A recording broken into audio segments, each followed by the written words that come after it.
Well, McGuire and Sosa saved baseball. If you're going to use that argument, 98 off the strike and the whole World Series cancellation, that's fine. Okay. I get that. Fair. Let me ask you a question. Chris Mad Dog Russo has become a staple of ESPN's bread and butter show, the revamped 2022 version of First Take. Here's the thing about Curry. He's won 3 titles, okay? The first title that he won, if you care about MVPs in the NBA Finals, he wasn't. He has been tapped by Stephen A. Smith after the face of the network wanted former host Max Kellerman off the program. So hard to root for. Oh, okay, God, so I guess you have an issue.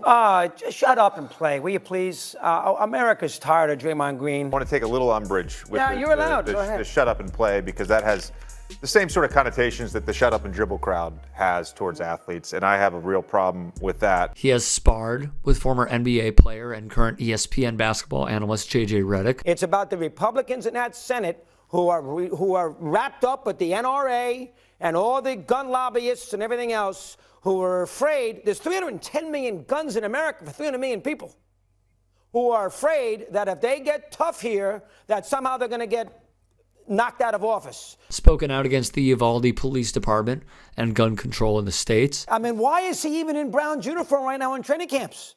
I don't want to see Deshaun Watson right now. I don't want to see him. You certainly don't want to see him. You want to see him in practice with the Browns? He should be on administrative leave. Nobody cares if he's getting paid or not. You want to pay him the $1.5 million fine. But he should not be involved in the Browns scenario under any circumstances. And for the life of me, I do not know why the NFL has taken so much time of getting this organized. Plus, he's been a big voice to state Deshaun Watson should not be playing for the Cleveland Browns. Many have wondered what Russo's compensation for set appearances may be each time he sits on this set. Now, per the horse's mouth, we have an answer. On the Howard Stern Show, a fellow pioneer in the broadcast industry, Russo gave insights into his ESPN deal, which pays him $10,000 per appearance.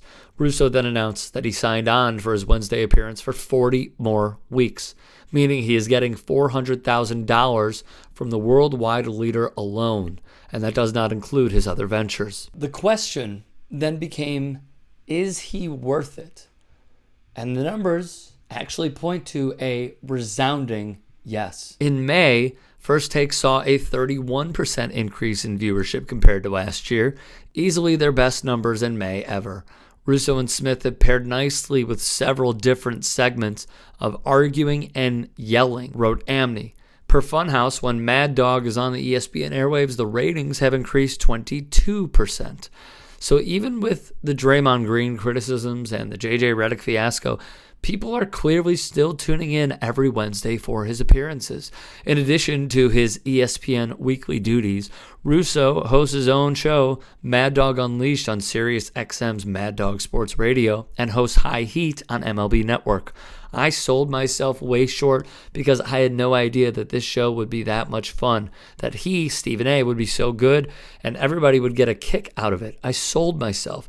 I did not do a good job with that negotiation, Russo told Stern. They first said, well, how about $7,500, and Chris can do it half from home and half in New York. And I said, if I'm going to do this right, I got to be here every week. So I'll come in every week, no problem. If he raises it to $10,000, they said yes in 10 seconds. Awful Announcing's Andrew Buchholz added, the quality of Russo's on-air contributions can certainly be debated, but all things considered, what he's making here seems relatively in line with many other ESPN pay rates. In a profile on Patrick Beverley earlier this month, Ben Strauss of the Washington Post wrote that Beverley was on a broadcast contract at ESPN, good for 15 days of work at the network, and that 2 industry agents pegged the range for such a deal as usually between $3,000 and $10,000 per day.